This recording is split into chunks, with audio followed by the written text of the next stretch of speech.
Are you ready? You think you could tell us what to do?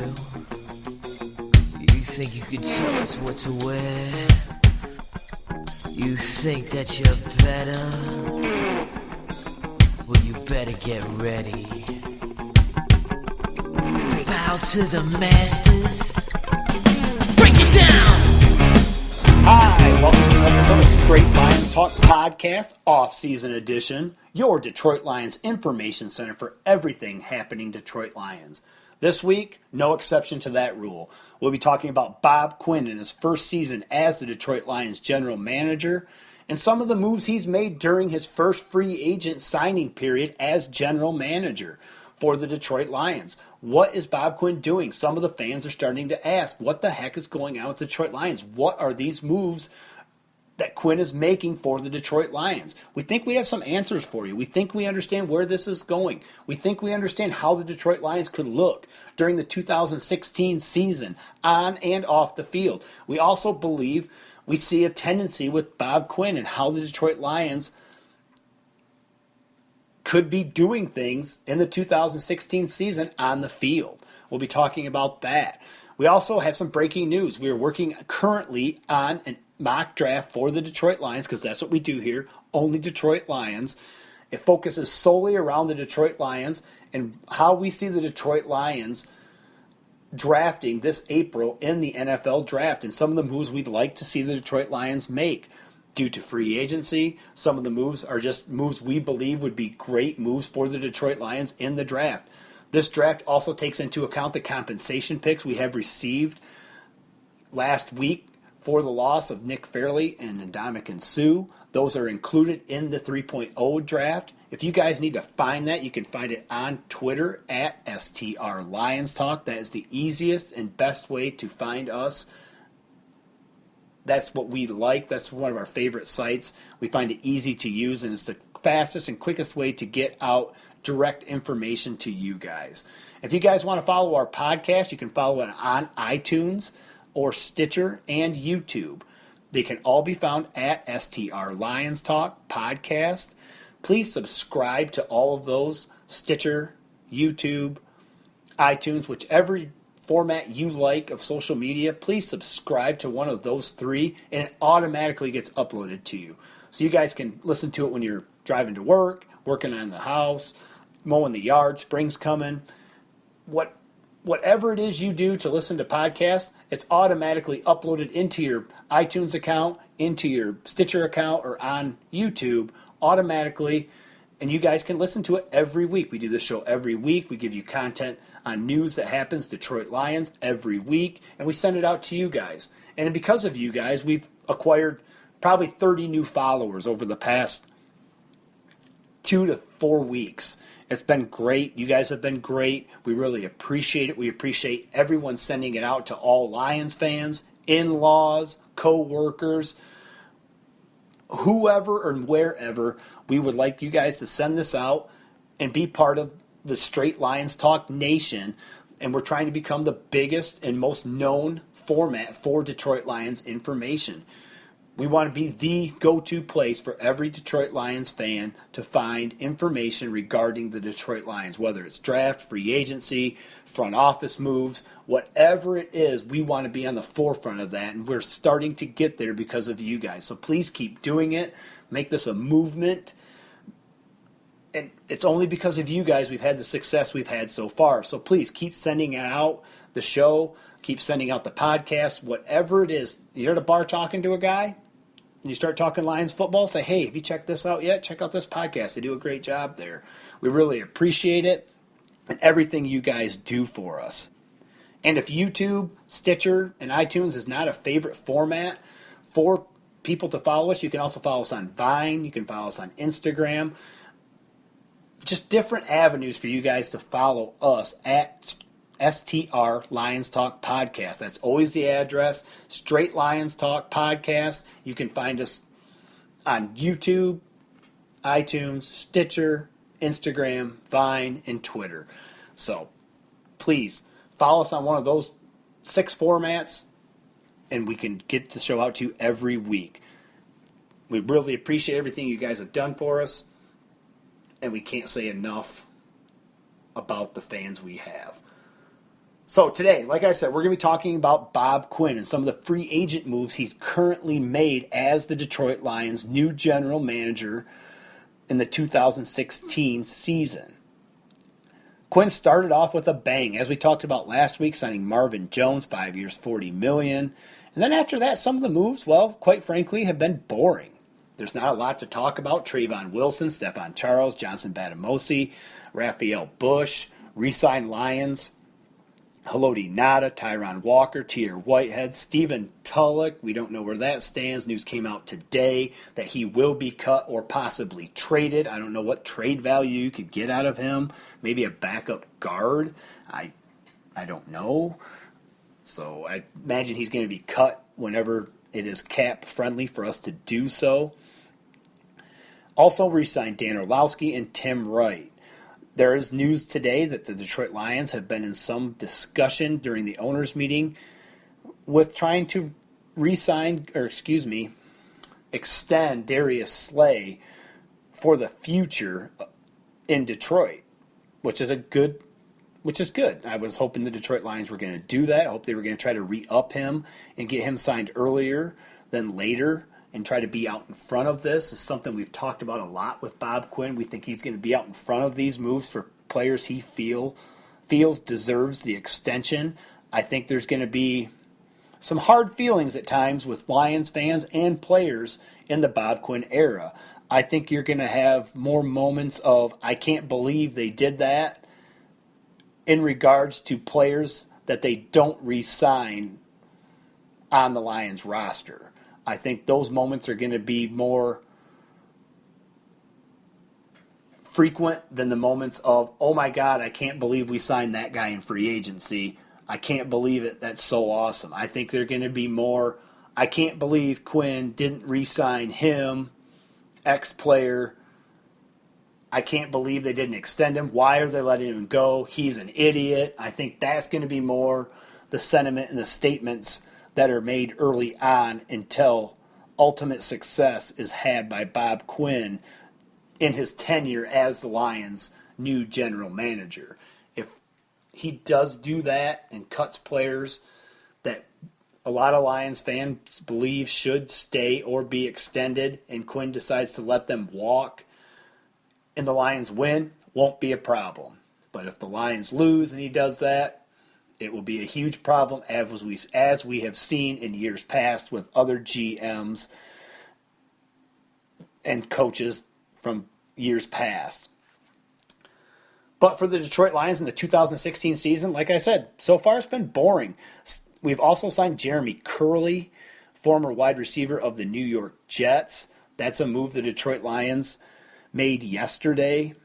A guy that is a smallish receiver to play the slot in a, I guess you want to say, Wes Welker, Danny Amendola type model of receiver that everyone thinks we're going to have due to the fact that Bob Quinn came over from the Patriots, and that was kind of been a staple to get a player of a Julian Edelman caliber to play the slot. More quick than fast, has a lot of shake to his game, can run away from defenders, really hard to cover, runs exceptional routes. And that's Jeremy Curley. I think he could be a very effective and productive player. I think he's a younger version of Lance Moore. I like the move better than re-signing Corey Fuller like we did, and I just can't believe we re-signed stinking Corey Fuller. I do not know how much more the Lions need to see in Corey Fuller to understand he is not going to be a high-volume catch guy in the NFL or a consistent option for Matthew Stafford in the offense. I don't get it. I understand he's fast, but there's 1,000 guys in the NFL that are fast. I just don't get it. I don't see what they see in him. The maturation process and his development has not been great. I just don't get it. I don't understand it. It's one of the biggest head shakers I have. I mean, I'm not jumping up and down about the Dan Orlowski signing, but I mean, what are they supposed to do? Who's out there for them to get as a veteran backup to Matthew Stafford if he should be hurt? I know a lot of people want us to take quarterback in the draft early to develop a guy to replace Matthew Stafford maybe. or to have a solid backup. You can't rely on a rookie backup. That's just unrealistic. If something happens to Matthew Stafford, you have to be able to give your team a chance going into the 2016 season. With that said, what chances is Bob Quinn been giving the Lions during free agency? A lot of people upset, a lot of people shaking their head. Why are we making these lackluster moves? What's going on? What's Bob Quinn doing? We haven't made any big splash moves. We missed on Russell Okung. Can you believe it? Over $2 million. And you know what I have to say about that? Good. Screw Russell Okung. If you don't want to be here, he came out this week saying Detroit was never on his radar. He met with him and knew he wasn't going to sign there. Good, Russell Okung. We don't want you. You're hurt all the time. You're not that awesome. If you were that awesome, why would Seattle, with huge gaping holes in their offensive line, let go of what is supposed to be a franchise left tackle, as I'm throwing up air quotes and during this podcast, just let him hit the market and do whatever he wants to do and go wherever he wants to go. And then he ends up going to Denver, one of Seattle's biggest opponents right now, and one of their roadblocks to getting to another Super Bowl for Seattle. Goes to Denver, who has Ryan Clady.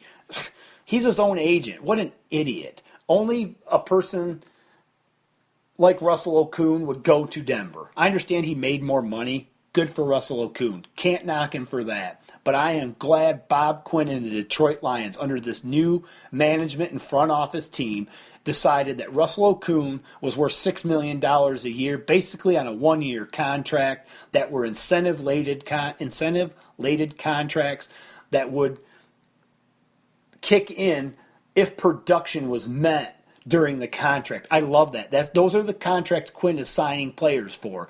They're going to earn their contract. He made the statement today. Players will earn their contract now with the Detroit Lions. The days of us giving huge guaranteed money, absurd contracts to get big name guys, which that's all Russell Okung is anymore, is a big name guy. An often injured big name guy that the Seattle Seahawks said, you go ahead and test the market. We don't want you back. When their offensive line was probably as bad as our offensive line was early on in the 2015 season for the Seattle Seahawks. Russell Wilson was getting battered and abused until that offensive line kind of caught some momentum. And I'm glad Russell Okung isn't there. And I said it, and if you guys don't like it, you guys need to wake up. And that's just a fact. That this Russell Okung thing was going to be a lot of money. I mean, I don't know what people thought we should do, sign him for $12 million a year and then hope he doesn't get hurt. He's hurt all the time. And why would the Seattle Seahawks let him go if they don't have some sort of inside information? I mean, even the Broncos deal was it was structured so that he has to pass 2 physicals before any of this contract kicks in. It's good. I'm glad it's Denver's headache. They can afford to have the headache. They just came off a Super Bowl win. We're trying to get into the playoffs. And I don't think that would have helped with Russell Okung. As for the Detroit Lions offensive line, I'm going to say this too. I don't see where it's such a big issue, such a big need. Riley Reiff was the best left tackle in the NFC. I don't understand why people are so harping that we need to upgrade the offensive line so much. It was better under Jim Bob Cooter. It was terrible under Joe Lombardi. And give Cooter another year for the offensive lineman to understand his system and how he's going to structure the offensive line during the passing game and running game. Just give it time. Be patient. It's a young offensive line. Riley Reiff's not even that old. Do we need an upgrade at right tackle? Yes. In our mock draft 3.0, we think we have found the solution to that. So stay tuned for that. You'll be able to find that at STR Lions Talk Podcast on Twitter. It should be out next week. We think we found the solution for the right tackle issues of the Detroit Lions in the NFL draft.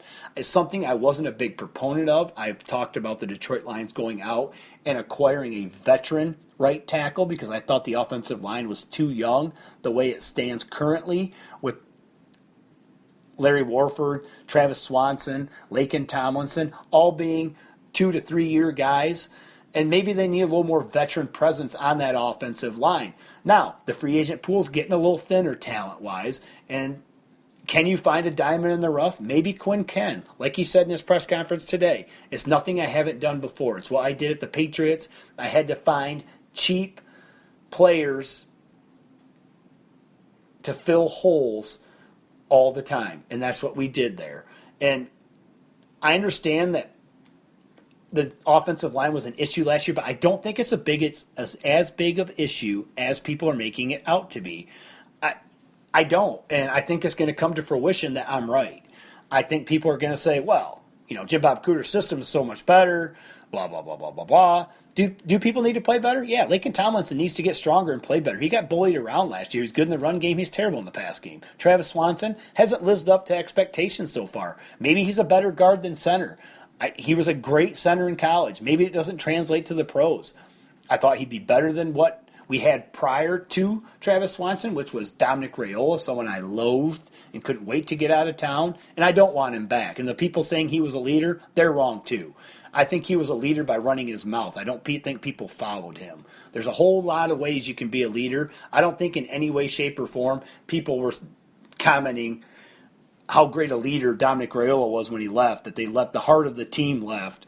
What the staple of the offensive line, the leadership on the offensive line is gone. It's got to be filled in a different way. I don't remember seeing any of those articles. I don't remember any of those players saying that along the offensive line. If I'm wrong, send me the articles. Call me out on it. I'd be glad to look at it and say, you know what, I'm wrong. I don't think I am. I don't remember any of that, and I don't think Dominic Raiola was a leader.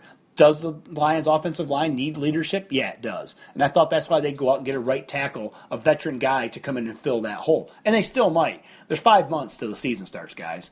And we don't need to fix all these problems right now. We're trying to fix one problem on the offensive line, and we have a defense that has multiple holes to fill.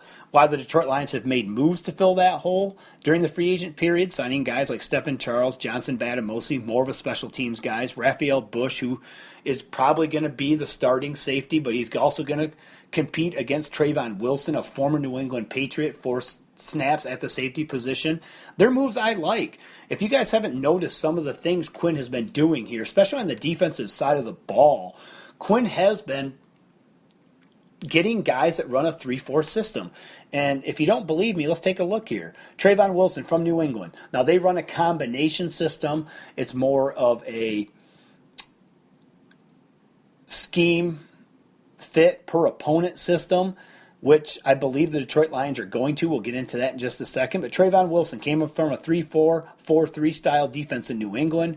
Stephon Charles came from a 3-4 system with the Buffalo Bills, ran by Rex Ryan. Johnson Batamosi, formerly of the Cleveland Browns. Raphael Bush, formerly of the New Orleans Saints. Haloti Ngata, who the Detroit Lions re-signed back to the Detroit Lions, formerly of the Baltimore Ravens. And Tyron Walker, formerly of the New Orleans Saints. What do all of these defensive players that Bob Quinn has acquired have in common? Well, they've all run 3-4 systems in the past. And all of those systems, at one time or another, were coached by either Rex Ryan, Rob Ryan, Rex's brother, or Bob Ryan, Rex's brother, and Mike Pettin, the former coach of the Cleveland Browns, who was a Rex Ryan disciple with the New York Jets. He was his defensive coordinator. Rob Ryan coached with Bill Belichick in New England. Are you guys kind of getting what I'm getting at here? As much as people want to deny this, and I got into a discussion with this on Twitter yesterday with Derek Mack. You can follow him on Twitter. Derek Mack, he's a writer for the Detroit Lions. He does a great job, a lot of great articles. So if you do want to follow a good information getter for the Detroit Lions information and news, he's a good one with a realistic view of the Detroit Lions and where he sees them going. But him and I got in a discussion yesterday on Twitter about where we see the Detroit Lions going and how we see the Detroit Lions being structured on the field. It's a great debate. And a lot of people are under the impression, because Bob Quinn stated in his press conference, that the coaching decisions will be made by the coaches. He did say that.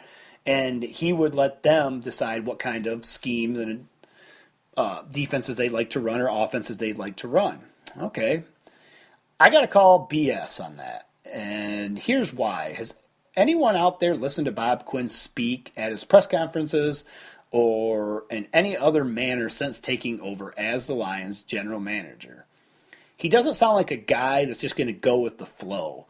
And I have a hard time believing that Bob Quinn has no influence at all whatsoever in what Jim Caldwell and his coaching staff is going to do scheme-wise defensively and scheme-wise offensively. Because for as much as people say that's not the GM's job, and I agree, he shouldn't be making X and O decisions on a weekly basis, but overall, everything is the GM's job. If the Lions would not have retained Jim Caldwell and decided to fire Jim Caldwell, Bob Quinn would have made a coaching decision based on his principles, his fundamentals, and how he thinks a team should look on the field, how they should run a certain scheme on the defensive side of the ball and on the offensive side of the ball. And I have to believe during those meetings with Jim Caldwell, the 3 meetings they had, and how Quinn sat down with Jim Bob Cooter and Terrell Austin to get their insight on how they saw the Detroit Lions and what they saw the Detroit Lions a few years from now. I just have a hard time believing Quinn sat there at those meetings and decided, hey, you know what, Jim Caldwell? Everything you've been doing here has been great. You're doing a great job. Last season, a few hiccups here and there. But you know what? Keep doing what you're doing. I'm going to stay out of your business. We'll just let you know. I don't believe that happened. I believe Quinn sat down with Caldwell. I have no information on this. This is total speculation. But looking at how we signed free agents and what we're trying to do, I really don't believe Bob Quinn sat there and said, you know what, just keep doing what you're doing. I believe the conversation was more, this is the way I see the Detroit Lions now and in the future. These are the things I believe in fundamentally and philosophically on the football field. This is how I'd like to see the Detroit Lions look. I'd like to have us be aggressive. I'd like to see us be more scheme diverse per opponent. I'd like to see us on offense be more aggressive, attack defenses, not try to wait for things to happen. I just have a hard time believing we're not going to look a little bit 3-4 and a little bit 4-3 or maybe 6 defensive backs, whatever it is. I think I'm right about this. I can't wait till the season starts to see if I'm right during the preseason and training camps for people to come out and say, wow, man, I saw the Detroit Lions lining up in 3-4s. I saw the Detroit Lions lining up in 4-3s. And if you do see that, please notice that we're one of the first people to notice that, because here's the other clue. Bob Quinn's coming over from the Patriots, and today he came out and said that he is not going to bring everything over from the Patriots that he learned. This isn't going to be the Patriots Allen Park West. It's not. And he came out and said that, and we have said that. We believe some of the things Bob Quinn did in New England, he's going to bring over here because those are the things he grew up with, basically. That's how he cut his teeth in the league, and those are some of the fundamental principles he has on how to run a professional football team and organization and front office, for that matter. You already saw him blow up the front office. But Bob Quinn, I think he's going to put his own staple and have his own beliefs. I'm sure he didn't agree with every single thing the Patriots did, and probably were sometimes like, hey, Bill, nudging him. Think we could get Tom a few offensive weapons here, maybe an outside receiver or, something. I just can't believe that Quinn is going to follow everything the Patriots have done, but he's going to make his own mark. He's going to do it the Bob Quinn way, as he said today. And that's great, and I think I've said that for a while. He's going to have Patriot fundamentals, but ultimately he's going to have his own ideas and identity for this team. And good for him. And the fundamentals are going to be sound. They're going to have a lot of beliefs and ways of dealing with things, as we've seen in free agency. All these contracts are incentive-laden. They're not going to be like in years past where people are just getting paychecks. You're going to earn your paycheck. There's small deals. Besides Marvin Jones, every contract has been 1 or 2 years. Nothing beyond that. A lot of these guys could be cut in camp, and there's team-friendly deals. They're not player-friendly deals. They're not meant to hurt the team if the player doesn't work out. If the player doesn't work out, it doesn't hurt the team financially or cap-wise. It's just a small nugget, but a lot of important pieces he's acquiring. And that happens with the NFL draft too. As we were saying, we think Quinn talked to Quinn talked to Jim Caldwell and said, hey, things are going to change on the field. We're going to run the defense this way. I want to be more aggressive. Terrell Austin, a former Baltimore Ravens defensive backs coach, was there with Rex Ryan and some of those aggressive defenses. So he knows how to run that kind of defense and not maybe run the Seattle defense we're trying to run, more of a hybrid defense than Seattle, maybe a little more aggressive on the blitzing side. But we're kind of a zone-based cover 3 team for the most part on the defensive side of the ball. And I think that's going to change. Are concepts of that going to be employed at some time? Yeah. I don't think we're going totally away from it, but I think you're going to see us be more scheme diverse per opponent. And that, like I said in the NFL draft, you don't think the player profiles have changed? That's what I've said the whole time. Player profiles are going to change in the NFL draft for the Detroit Lions. Bob Quinn is not going to say, hey, Jim, what kind of scheme you running? Oh, you're running that? I'm not such a fan, but hey, cool. You go ahead and keep running what you've been doing this whole time as in your 10 years as head coaches with the Indianapolis Colts and with the Detroit Lions. Cool. You want that type of player? I'll bring him over. No. I think Quinn and everyone out there, as I would and all of you would, if you took over the general manager position for the Detroit Lions, you want to make your own mistakes. You're not going to let Jim Caldwell tell you, you know what, I really don't like 300-pound offensive linemen. I like him to be 270, maybe a little more mobile. Okay, that sounds good. Even though it's nothing I believe in and nothing that I learned from the New England Patriots and the success we had in building teams and defenses and depth on a team and good offensive lines and finding talent where other people couldn't. You know what? I'm throwing all that out the window because what your scheme, Jim and Terrell Austin, what your scheme and your beliefs are, I'm all in. I'm going to go ahead and ride this out, and we're going to draft some players on a coach that may or may not be there next year, depending on how this season goes. It goes 5-11 again. Guess what? Where he's not coming back. If it goes 7-9 again, I don't think Jim Caldwell's back. But if it goes 11-5, great. But I think Quinn is going to make his own mistakes. I know Quinn is going to make his own mistakes. And player profiles have already started changing in the free agent period. You see it. We're not going after the players we went after at one time. These are cheaper pieces that will not hurt the Detroit Lions. This is something I never saw Martin Mayhew do. He would go out and sign the big free agent first and then later on try to fill pieces, where Quinn is signing the pieces basically first and then trying to acquire the bigger ticket items to fill some of the holes. But he's building depth behind those potential bigger ticket items. Some of the statements Bob Quinn made in his press conference with reporters down at the owners' meeting today is that players are going to earn their positions. There's very few players on this team currently that have a position guaranteed to them. He mentioned Matthew Stafford, but after that, I'm sure it's probably Ezekiel Ansah, maybe DeAndre Levy if he's healthy, and Darius Slay, and Quinn, the safety. I think everyone on the team is susceptible to losing their starting role. People are going to earn it. It's not going to be like years past where you can just draw a line in the starting offensive line. Oh, yep, this guy's in, that guy's in, yep. No, people are going to earn it, and the best player will play. And I'm just saying, like I said before, I think you're going to have more times when you say, what the heck is Bob Quinn doing? I can't believe he did that. Why did he let that guy go? Why did he cut that guy? Why didn't he re-sign that guy?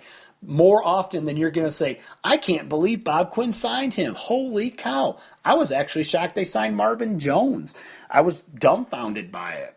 But the player profiles are going to change for the Detroit Lions. That's why I think the product on the field is going to change. Like we said, all these players, Trayvon Wilson, Stephen Charles, Johnson Batamosi, Raphael Bush, even Jeremy Curley, and the other small, short receiver they signed way back when from some small school. All that's changing, and the Detroit Lions, I believe, are going to run a scheme-diverse team, whatever proponent, a scheme-diverse proponent defense depends on what the defense does. If our defense requires us to have 6 defensive backs, we're going to run 6 defensive backs against certain teams. If it's a more of a run-heavy Seattle Seahawks type team or a team such as the Minnesota Vikings with a quarterback that can't throw the ball deep downfield, we're going to crowd the box, play bigger guys, more linebackers, maybe run a 3-4 that day. Whatever it is, I think we're going to be scheme diverse per opponent. I just think that's how it's going to be. And I think it's going to be that way on the offensive side of the ball. I think we're going to be more of an up-tempo offense. I think we're going to be more of an attacking, take advantage of an opponent's weakness over the scheme the Detroit Lions want to run. It's something that we didn't do under Joe Lombardi, and it's something we hardly ever done as an organization, is take advantage of what that team doesn't do well. That's the one thing Bill Belichick's always done, and I think it's something Bob Quinn has learned, and I believe it's one of his staples he's going to bring to the Detroit Lions, and I believe it's something he talked to Jim Caldwell about during their meetings, that this is how we're going to do it. We're going to take away the opponent's best player on offense, and we're going to take advantage of the worst player on an opponent's defense at all times. We're always going to look for matchup problems. We're going to come in with a game plan. We've already taken some of the game time decisions, game day decisions away from Jim Caldwell by developing a coaching staff that kind of takes care of the game management part of the game for Jim Caldwell, because he doesn't seem to be great in those moments, and those moments are going to change. This is all going to change under the Bob Quinn era. And the discussion we got into is, me and Derek Mack, is the Detroit Lions will look different on the field. He says they won't. He said Bob Quinn's not going to meddle because he mentioned it in his press conference. Great. Do you think Bob Quinn's going to come out and be like, no, we're changing a lot of things, and they're going to do what I want, or they're going to leave? No. Everything's going to be held close to the vest. It's not going to be like it was. Do you see Bob Quinn standing up or in any of the pictures of any of the signings for the Detroit Lions, Marvin Jones, any of them? No. He's never around. The first time he spoke in a long time has been at the owners' meeting, probably because he's required to. He sat down with a Q&A with a lot of the reporters from the Detroit Lions, beat writers, and he entered about a 14-minute session stating that players will earn their spots. These contracts are going to be organizational friendly. Players will earn their contracts from here on out. That guaranteed money, gone. We're not doing that stuff as much anymore. Certain players will get it, certain players won't. Is there going to be a favoritism thing? More than likely, but guess what's going to translate? What that's going to translate into? That's going to translate into wins. We're going to build depth. Quinn's happy with where we're at. I'm happy with where we're at. And he also mentioned something that was interesting during that press conference, something we've talked about and something we've stated in our recent mock draft 3.0 edition. You'll be able to get next week at STR Lions Talk Podcast. You'll be able to find it on there on Twitter. Is that, hey, maybe we're not done in the draft. What do you think they're going to trade Stephen Tulloch for? More picks? Are we going to move up? I've been the proponent saying that we're going to be more of a trade down organization. We're not really in a position this year to trade up. And with some of the small moves we've made in free agency, we still have a lot of cap money left over. And again, I have to commend Bob Quinn for not trying to sign the big ticket items, whether it's Isa Abdul Qaddus, who signed with Miami for 3 years and $12.6 million. That's too much money. Quinn puts a value on every player, and he does not step over that line.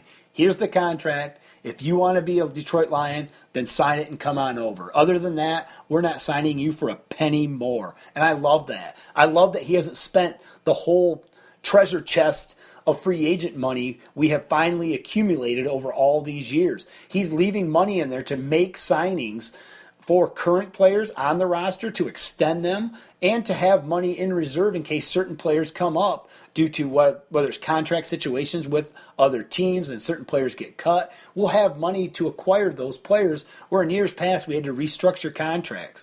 Now, something Martin Mayhew did, he was big about making a big splash in free agency. The last few years has been a little quieter, but early on, and I understand he had to because we were such a bad organization, we had to rebuild through free agency. That's not going to be the case. We're going to rebuild through the draft. And it's something we've said 100 times, and I'm going to say it again. The New England Patriots average 10 picks a year. Guess how many picks the New England Patriots have this year? 10. Guess how many we have? 10. I believe Bob Quinn wants 12. I believe by the time the draft is over, we will have picked 12 players. And if we hadn't picked 12 players, and we haven't picked 12 players, I think we'll make a trade where we'll either lose a couple of draft picks, but acquire more draft picks for next year. Everything is going to be centered around the Detroit Lions' future. There's going to be certain player profiles for certain college teams that the Detroit Lions focus on. If you haven't noticed before, the New England Patriots usually draft certain players from certain teams. A lot of LSU guys, a lot of Florida guys when Urban Meyer was there, a lot of Alabama guys because he has a relationship with Nick Saban, former defensive coordinator when Bill Belichick was with the Cleveland Browns.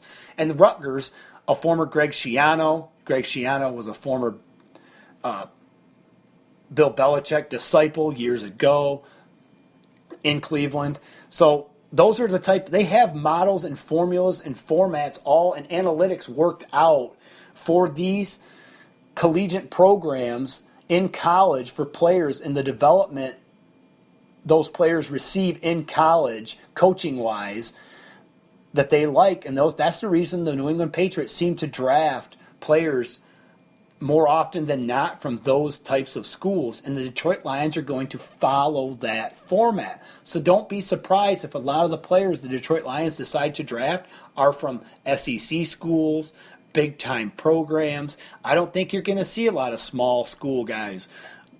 A lot of analytics are going to be taken into account for these draft picks this year. And I believe the Detroit Lions will come out of this draft drafting 10-plus players, if not more, and acquiring picks for next year's drafts. And years beyond, it might not be next year, it might be the year after. There's always going to be a gluttony of picks for the Detroit Lions because the failure rate for any GM in the NFL is around 50% in the draft.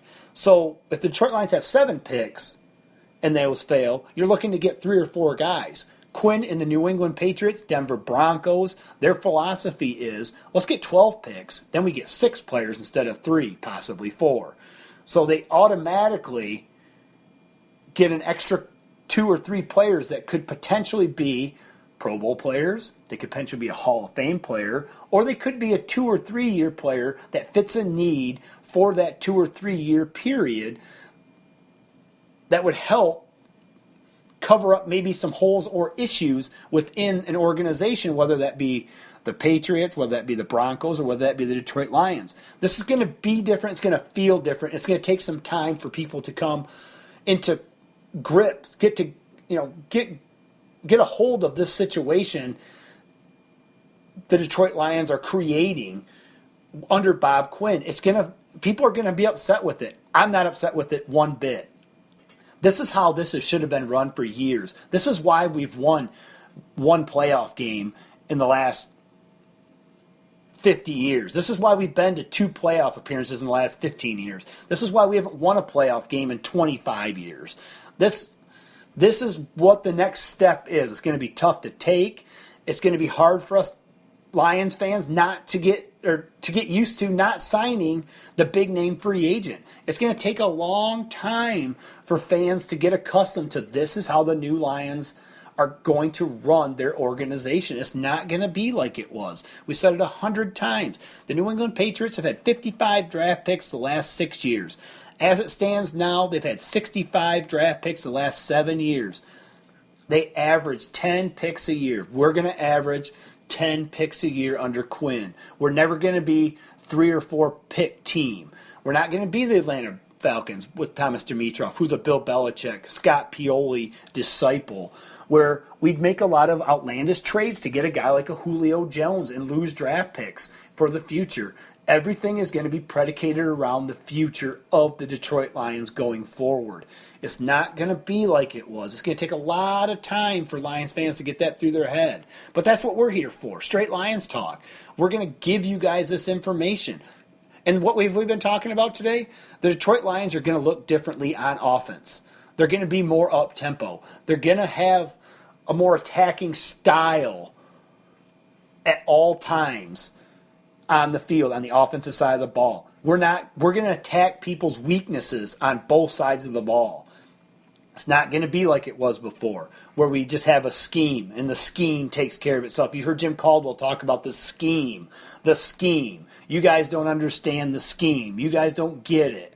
You guys are media guys. You don't get it. Guess what? We have eyes. We can recognize talent.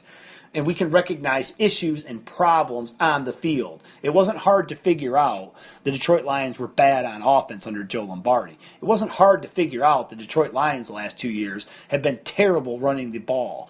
That's going to change for the Detroit Lions. We are going to run the ball effectively at times when it requires it. If we go up against an opponent that does not have a great run defense, guess what we're going to do? Run the ball just like the New England Patriots do.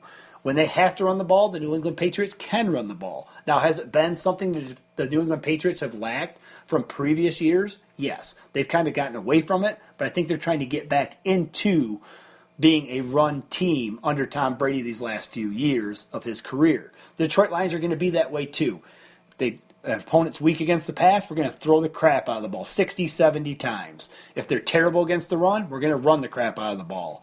If they're good against both, then we're going to have a game plan for that. If they can't cover the receiver underneath, that's what Jeremy Curley's for. That's what TJ Jones is for. That's what Golden Tate's for. And potentially Marvin Jones. If they can't cover the ball on deep in routes, guess what we're going to throw a lot of that game? Deep in routes. If they can't cover the screen, guess what we're going to do? Run screen passes. Do you guys get it yet? That's going to be the Detroit Lions. I don't care what Bob Quinn said at his press conference. It does not matter. They are going to do things Bob Quinn's way because he's going to make his own mistakes. You would, I would, everyone would. You're not going to allow Jim Caldwell. You're really going to let your future as a GM in the NFL, 32 jobs, that's all there is in the whole world, 32 GM jobs for the NFL. You're going to let Jim Caldwell dictate how you draft, free agents you sign, and the way you want to build your team around Jim Caldwell's philosophies and scheme on the field. No way. No way that's happening. I don't care. I'll argue with everybody. I don't care what he said at his press conference. What are you going to say? No, Jim Caldwell's an idiot. I'll be taking over schemes. I'll be telling them what they're going to run. No, he's already done that and said that by the people he's brought into the front office, Randy Edsel. There's the players he signed in free agency. They're all Rex Ryan disciples, all 3-4 guys. And I understand some players can switch over and they can run multiple schemes. It doesn't have to be, if you're a 3-4 guy, doesn't mean you can't run a 4-3. I get it. But guess what? They're going to have the flexibility to do both. And that's what we're going to be. Like we talked about, said 100 times already on this show, we're going to be scheme diverse per opponent. We're going to do whatever it is that they can't do well. We're going to try to stop them at all times. We're going to be ahead of the curve. That's why Randy Etzel's here, to get the information, find out tendencies, find out weaknesses, find out where they're vulnerable. Where do the numbers add up? What are they weak at? Can they don't cover the right side of the defensive line very well, so guess what side of the offensive line we're going to run at? The right side. You know, like I said, it's just going to be different. It's going to take Lions fans a long time to understand it. But the results will be, we will win those close games. We're not going to be, oh, crap, another fourth quarter debacle by the Lions. No, it's going to be a fourth quarter comeback by the Lions. It's going to be holding off that opponent defensively because of the decisions that were made the week before and the tendencies that opponent shows in those situations that are going to lead to success for the Detroit Lions. I love what Bob Quinn's doing. I can't say enough about it. This is how you build an organization, and I love it. That's our show today. I appreciate everyone joining us. I hope you guys got a lot of information out of it. Like I said, you guys want to follow us on Twitter at STR Lions Talk Podcast. Follow us on Instagram. Follow us on Vine. Follow us on YouTube, iTunes, Stitcher. Subscribe to us. Give us a rating. We want to be the Detroit Lions go-to site on iTunes and on Stitcher. So give us subscribe to us. That way the show automatically gets uploaded. Give us a rating. That way we can be a top 300 show, top 100 show. So when you type in Detroit Lions on Stitcher or on iTunes, it automatically comes up our show. That's what we want. That's what we're going for. And we can only do that with you guys. So we really appreciate all of you guys. Like I said, keep sending out the site to everyone and anyone that you think would be interested in looking for a new Detroit Lions information site. Have them come to Straight Lions Talk Podcast. We give you a straight, realistic view on certain subjects like this today. I don't think anyone's talking about this, and we seem to be out in front of this stuff more often than not to the beat writers and to the other podcast people. We're out in front of this. The Detroit Lions, if you guys didn't follow along, they're going to look different on the field. They're not going to look the same. Bob Quinn is not going to cater to Jim Caldwell and his philosophies. Bob Quinn has his own philosophies, and Bob Quinn is going to inject those philosophies into the Detroit Lions organization as he has done to the front office. And if you don't think that's going to trickle down to the field and he's going to let all the same crap happen that happened last year, you guys are fools and you're just looking at it wrong. This is a different view to look at it, and we're right. And you will see that, and you will see articles written about it, and you can tweet us and be like, you were right. And we know we're right. And I'm not trying to be arrogant about it. I'm just saying we're right. So, like I said, give us a follow on Twitter at STR Lions Talk Podcast. And next week, our Detroit Lions mock draft centered around solely the Detroit Lions will be out next week sometime. It's the 3.0 edition. There'll be one more after that before the final draft going into April in the NFL draft. We thank you guys for joining us, and we'll see you next week.